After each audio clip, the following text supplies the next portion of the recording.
I think even on a daily basis, there's a lot of stress that's placed on our golf course teams. Our message about communication is just so critical. Superintendents aren't the only people that are struggling. There are people that need help. They have to know it's okay to come forward. It's okay to not be okay.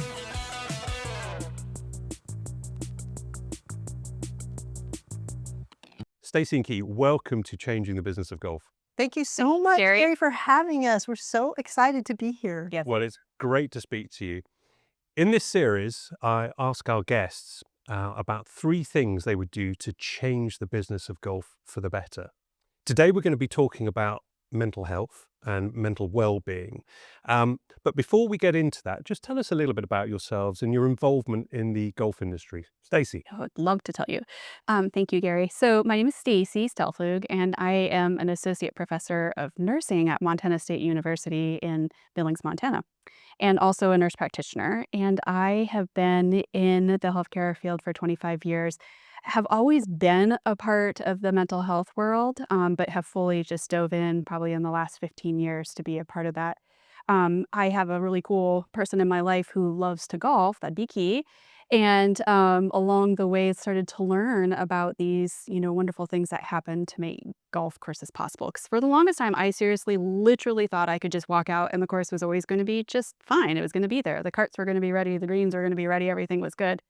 And then through our golf time together, we met a really awesome superintendent, and the two of them have been so kind to really teach me that it doesn't just happen. And then along the way to meet just some really cool people and see, the struggles that they face on a daily basis, and knowing that through the work that Kee and I both do, that we would be able to help them. So it's been a very cool experience. So we're going to be talking about superintendent mental health in particular. Now, Kee, you've got a professional field that you work in now, but you've actually got some experience as a superintendent as well. I certainly do. I never was a superintendent, Gary. However, I have worked on a golf course for many years in my life. And so that just propelled me into wanting to do things and to give back. And then, so there isn't a better thing to do than to love on people, which is exactly what I do every day. And now you're a professional counselor? I am. I'm a therapist in Billings, Montana, and that is what I have done for 40-some years of my life. Now, you both are recognised, well-known in the golf industry. You're regulars at some of the industry conferences. You speak about superintendent mental health, and you're here this week at the GCSA conference in San Diego. Kee, before we started this conversation, you told me a story about something that happened last year. Tell me what that was. Oh, absolutely. And Gary, thank you for asking that question. We had the distinct honor of being here last year, not in San Diego, but in Phoenix, in which we were doing a seminar, and there was I'm not sure of his age, really doesn't matter, but he had shared a story of us about himself being suicidal, having a gun to his head and actually pulling that trigger, and that the gun didn't fire. Like just before he was supposed to be a week, Yeah. an actual A week, week before. a week Yep. before, yes. And so he shared that story in this seminar with 75 other people, and it was quite emotional, as you can imagine. And so what he wanted to share from that was that it is okay to come forward and ask for help, and it is okay to not be okay. And so I think that takeaway really has propelled us to be invited back. I believe we did share that. And there were some other men there. It's primarily a male-dominated, a profession at this point. And it was humbling, and it was very emotional to hear his story. Another man brought forward his similar story. Yes. That he had sat with a gun and contemplated the same thing. He did not fire that weapon, but he had been at that point in that place in his life. And you can tell just when you're sitting and talking with these individuals that this is not a thing that they're used to doing, coming forward and being so vulnerable and being like, I was in trouble. I was hurting. I was struggling. We hear And that I didn't know countless what to do. times. Oh, Yes, all I'm the sorry time. to interrupt. No, you're fine. Please interrupt me. We hear that countless times about just there's such stress for them, such stress. And men are taught not to talk about feelings, for sure. They are taught to hide them to not share them, to just not Don't have show them, that weakness. not show that Mhm. weakness, that's weak. Certainly nothing about that is weak. So let's get into your changes. And the first thing that you talk about is really just what you've been saying there. It's actually recognizing the importance of mental health as a problem within the turf community. How prevalent is it? Ooh, that's a great question, and I would say that it's very prevalent. I know that there have been surveys that have been done to sort of assess, where things are at, and I think that all of that survey probably is really reinforcing what we learn every time we go and do a seminar or talk, because we often will gauge sort of like how, pertinent that message was based on how many people stay after talk to us. And usually we're there for an hour or more. So I know the surveys give us numbers, but I also think that it's probably even more prevalent than the numbers that we get from surveys. Yeah, and I think Syngenta's survey back in 2021 showed that something like 60% of superintendents were saying that they were sensing an increase in mental health challenges. But you've been speaking this morning, and Yes. you said that you can actually see it. You can see it in people's eyes, Oh, absolutely. people that are Absolutely. staying behind to speak to you. Yes, absolutely, 1,000%. And I also think that COVID did not help any of us. No. COVID was a devastating time in our world, actually. And so that really took a toll for anyone because it was more people were more isolated, they wouldn't they feared. Fear is such a strong, barometer. And yes, they'll sit there, they won't look, but they'll linger, they'll stay behind or they'll contact us later. And we have grown men primarily, and women too, though. We have had this distinct honor of being the women in Yeah. turf leadership for the past 2 years, been invited to that in Kansas. Unbelievable. They also struggle because men and women oftentimes struggle in knowing how to communicate. So our message about communication is just so critical. It always has been because we don't teach people how to do that very well. So to have that opportunity now with the superintendents in this GCSAA professional organization has just been amazing, unbelievable. So you mentioned COVID, and what we do know about COVID is that customer expectations, member expectations Yes. went up. There's a lot of stress, and also we're seeing in golf clubs and courses that there's often a labour shortage. So the pressure Ah, on superintendents and turf teams is quite considerable. Um, And I wonder how we've talked about some very serious cases of mental health there, but how does mental health manifest itself in different ways? What sort of levels of stress are you seeing, and how does that come out? Such a great question. I do appreciate you asking that.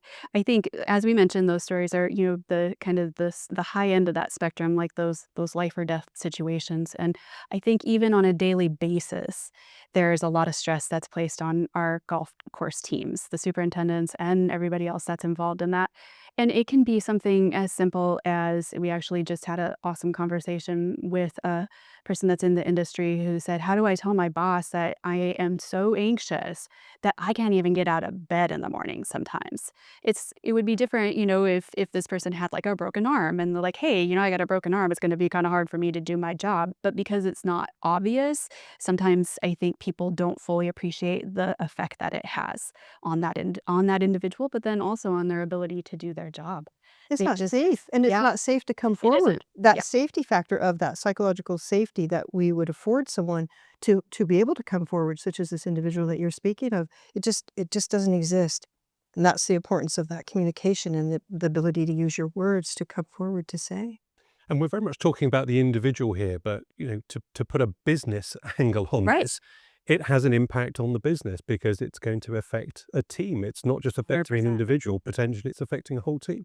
And that's such a great point. Our dear friend Pete Grass, who just recently retired as the golf course superintendent in Billings, Montana at the Highlands, who was also a president of the GCSAA and has been, very involved in the organization, talks about, and we have permission to share about one of our team members there. His name is Jesse, and Jesse has really bad anxiety, and so does Pete. And finally, they were able to have a conversation about Jesse said, "Hey, when your anxiety is high, that makes my anxiety high. And when my anxiety is high, I don't want to come to work."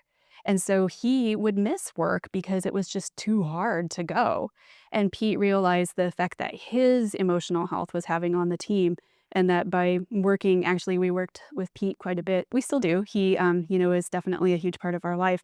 But helping him to sort of rein in some of the anxiety that he was bringing to work helped Jesse to feel like it was more of a safe place to go. Mhm. And I believe his days of missed work actually decreased pretty They dramatically did. because of that. So there is that ripple effect in the team. It can definitely cause some issues. And I think if Pete wouldn't have taken the time to get to know Jesse, he Build a wouldn't know relationship. Yep. the struggles that he was having so they could have that conversation about how that, kind of connects all of them and has an effect on everybody on the team. And I think, Gary, to that point, as well as Stacy made, is that you have to know yourself.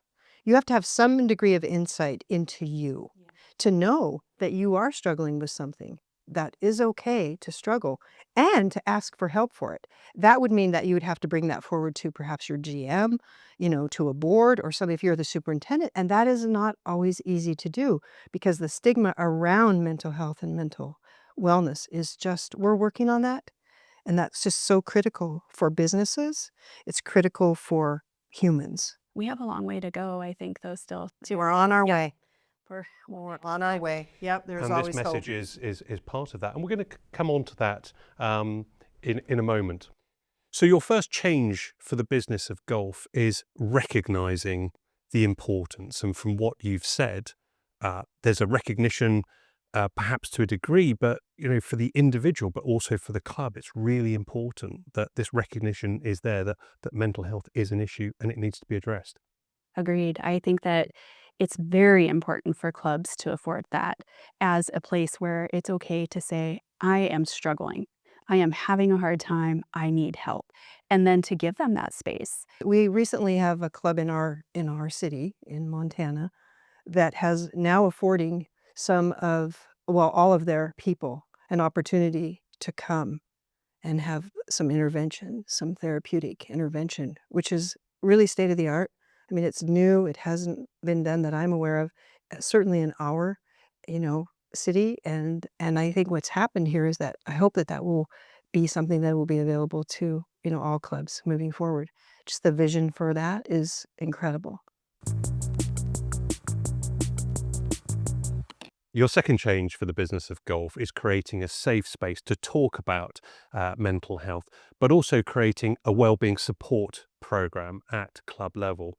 Interestingly, from the same survey we talked about in 2021, it showed that only 57% of golf businesses actually had a wellbeing support program in place. So there's a disconnect here between the level of the challenge and the issue and the solutions available on the ground. Absolutely, there is. Because of the stigma around it. I believe that. And so that I'm going to go back to I have to know me first. I have to be that person. I have to be psychologically safe, if you will. I have to be the person that is calm, that can hear people out, that can listen and validate to people, that can show respect to people, that can consider what don't I know about what's going on in someone's life.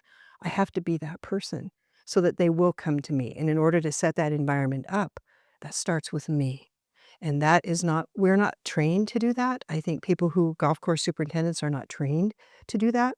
I think oftentimes general managers are not trained to do that. And so that is an uphill battle of which I know that they can do if they will afford themselves that opportunity to do. Tell us a little bit more about the story of your colleague, your friend Pete, who you mentioned, because in the story that you mentioned earlier, he had his own challenges, and then also one of his team members had challenges. So how does a superintendent or a leader, one, recognize their own challenges, but then have space to help their team as well? Yeah, that's a great question, Gary. Number one, I think he had to fully appreciate that how bad it had gotten for him. So he'd been in this business for a very long time. As Stacy mentioned, he just retired after 50 years at one club, actually. And this is Pete Grass we're It is talking about. Pete. It is Pete Grass, yes. And he has done a lot for the organization, the GCSAA, and for golf industry on a whole. Amazing man. So anyhow, what came to him was that he had gotten so low in battling with anxiety and OCD, which he didn't know. It wasn't a formal diagnosis at that time. but that it became bigger than he was. And at that point, being on that brink of suicide, that ideation, that thinking, he reached out to us, Stacy and I, for help. And he'd never asked for help. And so we knew that was pretty serious. So we went to his home and we listened. So number one thing that someone can do is just listen. And from that point, it opened up his team, the team. It opened up a lot of avenues for support and intervention.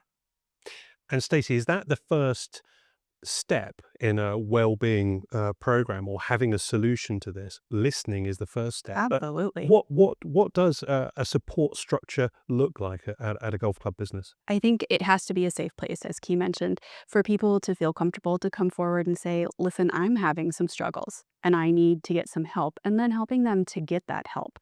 I know for us, like with Pete, we established a relationship with him. And honestly, we could be anybody. One of our friends also, who is a member at the club, had mentioned to Pete that they were worried that he was, was he doing okay? And really sort of prompted him to like, hey, maybe, maybe reach out to someone. So that was someone looking out for you. Yes. Yeah. And I think Noticing. They had noticing, I Mhm. think that, especially after COVID, we maybe have lost a little bit of that human touch, that real like genuine interest in knowing about somebody else. And I think that just having, people in your world that are like, you okay? And when they ask you, they really mean it. They're not just looking for the, yeah, yeah, good, and moving along. They're genuine. Yeah. They're very genuine. And they may not know what's going on, but just to say, hey, are you all right? And mean it. And be prepared for the answer. Because if I'm asking you that, I really genuinely want to know. So did Pete become, as a superintendent, did he become a better listener, more observant of his team around him? Is that what? I would 100%. 1,000%, I would say yes. He probably would too. And I think his team would too. Oh, yes. And perhaps which allowed that other person Yes. who's suffering anxiety to Yes. come forward. It sure did. Yes. So a support structure doesn't necessarily have to be something formal, or does it? Does it just start with the simple things we've talked about? It really does. And I think what that, that support looks like, whether it's from some members who happen to be in the industry, or even just from somebody that they have met and established a relationship with, actually listening and saying, I'm worried about you. And And people do care. they do. And People I surprisingly do care. think that sometimes they care, but they're just not sure where to go. Right, or they don't know how to ask that question, "Are you okay?" Because there's a deeper meaning to "Are you okay?" Because we are so used to saying, "How are you?" "I'm great, great, yep, good, awesome." But and lots of times, Gary, people don't wait for the answer. They just move on. Yeah. So that's important to wait for the So answer. that's about listening, being observant, looking in someone's eyes when they're giving Yeah. that answer, Yes. and listening. Yes, with intentionality, yes. And then having, as far as the formal aspect of things, having resources that you can call upon. Because I know even like within our golf community, if there's someone that's struggling, we often will have people that reach out and like, hey, do you know so and so? And even if you don't, it's okay. So what are those resources? Like I'm worried about them. They haven't been showing up to work, or maybe they're drinking more than they would normally, or drinking, period, and they didn't before, or they just really have a short fuse and can't seem to, get things going in during the day without losing their control or having So those temper are some of the tantrums. signs, perhaps. It can be. But how do you? What structure do you need around you? If you're the superintendent, who do you need? Do you need people like you nearby on the end of the phone? What do you need? Well, That's a first, great question. I think they need us, but Yes, of course. Well, they need someone like us. yeah, and I think that it actually doesn't necessarily have to be someone that's professionally in the business, but knowing what resources, or knowing someone that can help plug you into resources. Family doctor. Yes. Family doctor, that's Nurse practitioner. nurse practitioner. Those are your kind of your first steps. Asking around if someone sees a therapist, or if someone has any, idea of a psychiatrist in your area. Clergy. Clergy can be also a supportive opportunity to tap into. There's many resources. Again, you have to have enough of, I think, confidence to come forward. Stacy, if I'm a club manager or I'm a board member, putting in place some sort of structure, well-being support program for the team, is that going to cost me? Is that going to cost me money? it potentially could. However, Gary, what I would ask is how much are you going to have to spend to recruit new people and onboard new people? Because that costs as well, instead of retaining the people that you have. And coming from healthcare, in the nursing area, we have a shortage of nurses. And we talk about that a lot in terms of if you provide an environment where they feel valued and that their contribution is recognized, they're going to want to stay. So let's support the ones that we No have. different in golf, there's a Absolutely. labour shortage in the turf team. Absolutely. So in the long run, it probably isn't going to cost that much more, even if it is a formal situation where, like he had mentioned earlier, a club that she works with in Billings that actually did put in a formal opportunity for employees to be able to access mental health care on a monthly basis without having to have, go through their insurance or something along those lines because sometimes insurance policies don't cover the mental health care that a person needs. Where it's astronomically, Yeah. it's just so expensive for them to do that. Any other examples of clubs that have started and put in place a really good structure? Oh, I think, Gary, that's a great question. To be honest, I really don't know. I hope there are. I'm sure there are people that have made that a priority. And to the club, they have a budget for sure. And I think it's also about the priority that they place on mental health and well-being. And Because on the individuals, and their on team. their team and on the team for sure. Everyone does that differently. And if you're at a private club or public, it's all this different. And also, we're in this together. And how do you sustain a program like this? Because it's often the case that a superintendent or a leader or an assistant superintendent who might be particularly good at this, they might move on. So For sure. how do you build that into the culture of the team and the management? Well, I think oftentimes we lead by the way we've been led.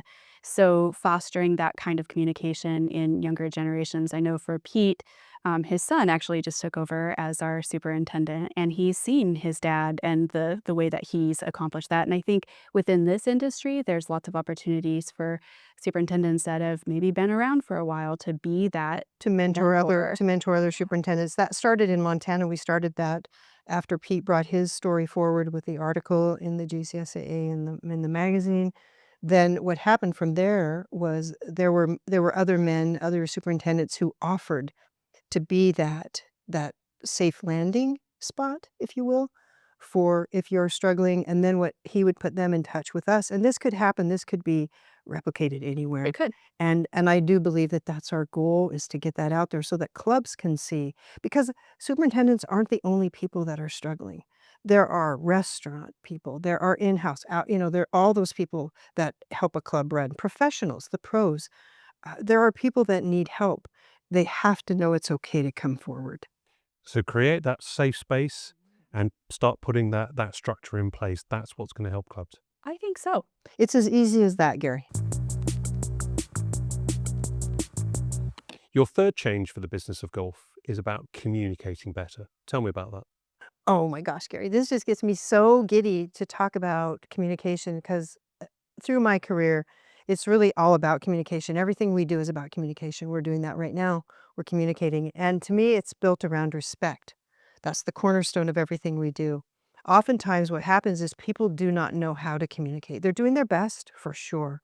And though we don't learn it in school, we don't learn it in school. When little boys and little girls go to school, you start to see differences starting to occur. When little boys are little, babies, they cry, people come to them, both boys and girls. There's no difference. When little boys go to school, what happens is they learned that they're not supposed to cry. They're not supposed to have emotion. If they fall down on the playground, get up, you're okay. Rub a little dirt in it, you're all right. And honestly, they still need to cry, and they do now as an adult man. It's okay. It's all right for them to do that. So we change them when they go to school. I see that change happen a lot in my practice. So there are 6 key concepts of communication, and I'd love to share them if I may. The first one is respect. The second one is listen and validate. The third one is what don't I know? The fourth one is meeting people right where they are, not necessarily where you want them to be. The fifth one is don't feed the bears, because we can all be bears. And the sixth one is to back out of the power struggle. They're very simple. And what I believe about this is that when I can teach people how to communicate, how to get their needs met in a healthy manner, all of our lives will be better because there will be less violence, there will be less domestic abuse, there will be less suicide, there will be less gun violence, there will be greater self-worth and value in every single one of us. That's the power of communication. And when you go into a golf club business, or perhaps you speak to a superintendent, are these kind of concepts, is these elements of communication, are they often missing? Are they just not there? What a wonderful question. Mhm. They are just not there. Not in every superintendent, not in every single situation, because that's an absolute, which gets us in trouble. They are oftentimes, they don't know how to do it. They just simply don't know how. So we have been asked and tasked with that opportunity to teach them. And I just was thinking about this. We have a dear friend who she Googled us, of course, before we really knew her, and she saw the 6 key concepts of communication. She's like, "Oh, yeah, yeah, I do those." And now we've had a lot of opportunity to work with her, and she's like, "I wasn't doing those. I thought I was, but I didn't even really know what it meant." She was doing her best. She was doing her Mhm. best, Yeah. but if you don't have an opportunity to self-reflect and go, I probably could handle that differently, and I can see how maybe the way that I answered that question or addressed that issue Right, or also to might know how your childhood trauma, there is that all of too. the things, how you were raised, it all reflects in how we communicate. And that is part of this whole world of learning about yourself so that you can learn how you are greeting and coming across and communicating with other people. And it influences how that team works as well. And Stacey, you mentioned there, a female in the industry, and I wonder if, and we know that in terms of the turf industry and turf professionals, there's a very small proportion of women working in the industry. But I wonder, are there different needs for both genders, or are we talking about the same subject and the solutions are the same? I think with communication, I think that there definitely is a need in both genders for sure. I think also though that, the women in the turf industry have a different kind of challenge that they face. And sometimes they have to do a little extra to prove themselves. And they're quite capable. And I think there are actually quite a few male superintendents out there that are really excited about the diversity within the population of superintendents and welcome the opportunity. And then there may be some that are maybe not quite ready for it and maybe feel a little threatened. But I do think working together, there's nothing that can't be accomplished with the two because they both bring interesting and They great just don't know perspectives. how. Yeah. They just don't know how. And Key, as Yeah. we said at the beginning, you started, you worked on a golf course, and I wonder, with the benefit of experience and what you know now, how willing you would have been to come forward to say, I've got a problem, or I want to talk to someone about it, perhaps to a male who perhaps you might suspect wouldn't understand, and vice versa. Absolutely, absolutely. And because, I'm a little bit older than the average bear, shall we say, that was really a time when you just didn't do that because there was a lot of, in a man's world in that way, there was a lot of sexual potential harassment that was taking place, that was going on, which was very unfortunate and sad. And yet, that's how that person learned how to communicate and learned how to get his needs met. So that wasn't a safe place for me to come forward. I had to find another avenue in which to do, which ended up there. However, again, he didn't know how. He thought it was okay, but it just simply wasn't. So that's just another element that I think women are challenged with, and until they learn how to get their needs met in a healthy way, it's very difficult. What's happening today, if you were a younger female member of the team, perhaps fairly new to the turf industry, what would you say to that younger person in terms of coming forward and sharing any concerns they might have with a male superintendent? Wow. So at our last 2 years of Women in Leadership Turf and Women Leading Turf, they bring forward these very concerns. Sadly, it is still a work in progress, shall we say, because I do want to shine that brightest light on everyone doing their best. It takes a lot of self-confidence and self-value that you have in yourself in order to muster up that courage in which to come forward. And it may not always be safe to come to that boss or that general manager or whomever, whatever. I think you might have something to add about that, Stacey. Yeah, I was just thinking about a young lady who shared with us the fact that she had been injured on the job and was afraid to come forward because she hadn't always had a positive experience with her superintendent, and she continued to work and ended up getting hurt more. And what she realized is that that was not necessarily the kind of environment she wanted to work in, that she needed to find a place where she felt like she could be supported. So I think at the end of the day, what it really comes down to is for both men and women is to have that space, that place, that work environment where there's expectations, don't get me wrong, but yet there's still that ability to come forward and say, hey, I'm struggling, or even, hey, I have a concern about the way you're mowing the rough here. I think that this might actually work better and not be put down or belittled, regardless of your gender. You have to have that kind of team environment where it's okay to come forward.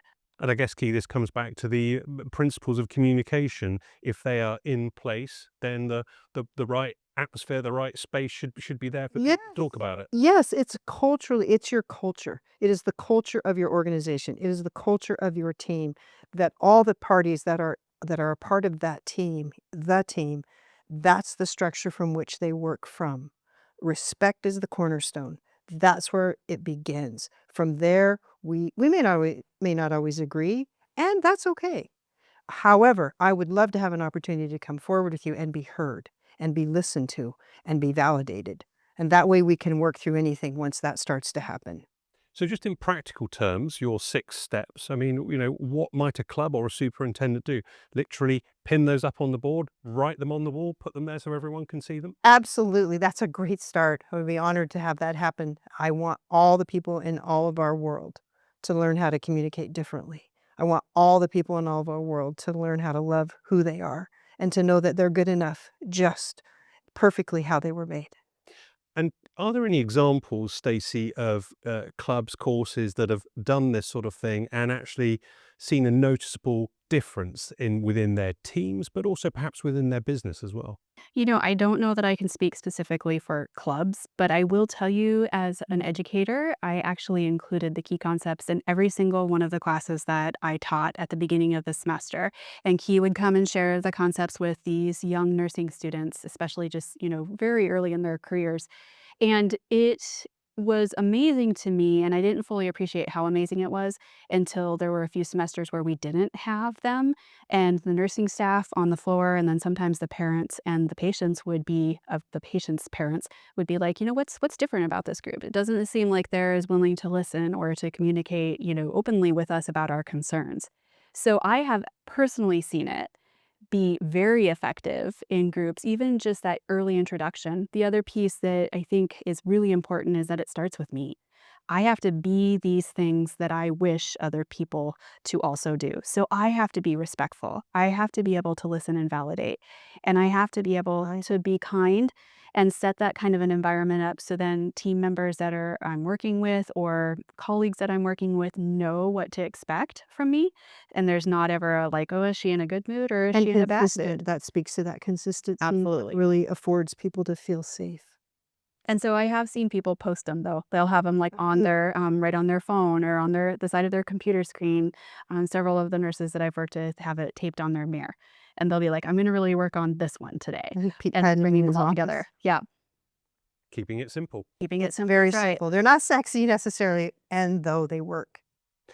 Just in summary then, Kee and Stacy, what is your message to superintendents, to people working on turf teams, and indeed to clubs? What would you want them to know and do about mental well-being? Gosh, Gary, what you've afforded us to do today has been phenomenal, and we thank you and Syngenta, the people who, and Toro, all of the people that have gotten behind this really great cause. I want people to learn how to communicate. I want them to learn, as just said earlier, to really love and to learn about themselves and to know that their history, that their childhood does not ever need to define them. It is a part of who they are forever. And though they're strong, they're capable, and they are worthy of love. Stacy? Yeah, I would agree with what Keith said, and I would add that it's okay to not be okay. It's okay to have strangles, and it's okay to say, I need help.